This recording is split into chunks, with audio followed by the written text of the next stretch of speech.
The truth is, nothing about adoption is normal.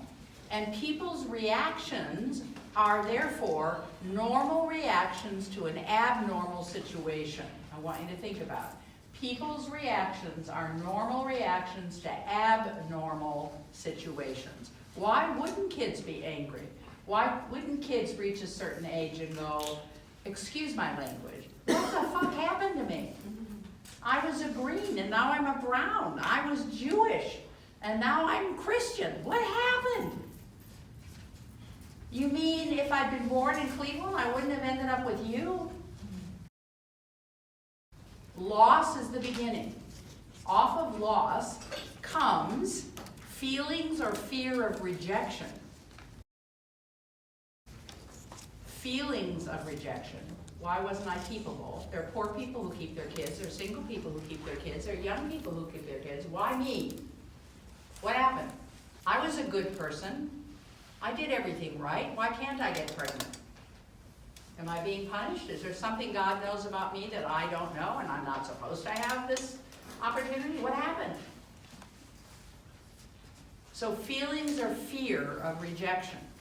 And boy, we can delve into that pretty deeply. That's a self-esteem issue, and it impacts people's self-esteem at their core. Rejection is felt in your body. It's a physical pain.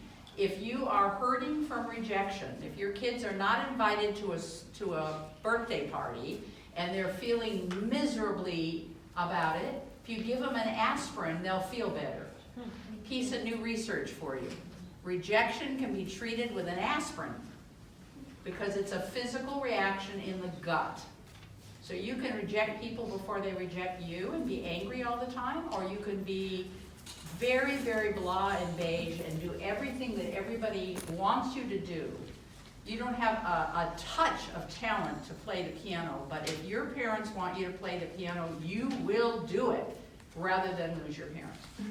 You will be at it for a long, long time just to please them. So it's either or. It's a lot of either or.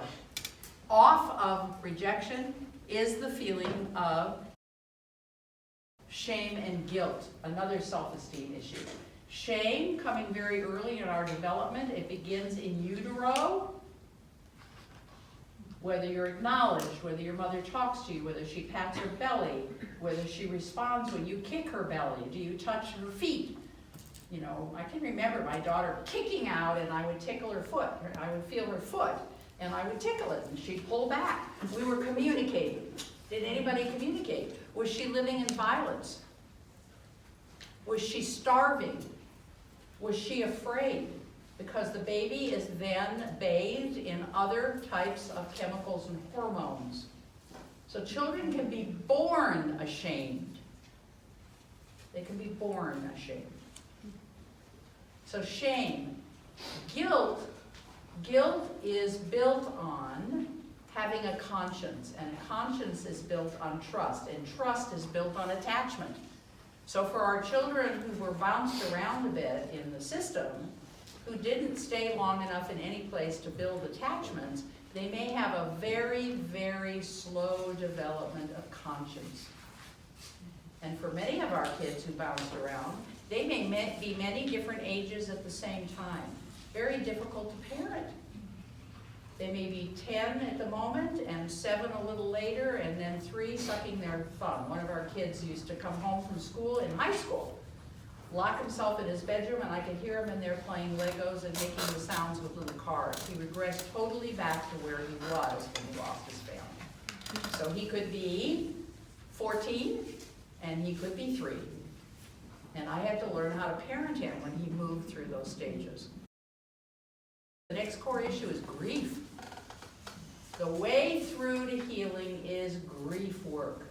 In a society that sees adoption as a problem-solving event with nothing to grieve.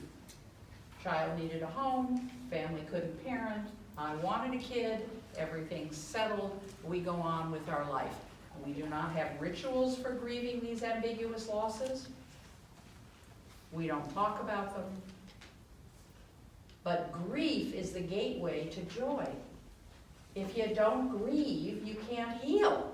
And part of our chapter on grief deals pretty heavily with what children understand about their adoption when, and how do you talk to them about it at each stage. Because children grieve differently than adults, and their grief is attached to what they understand about their adoption.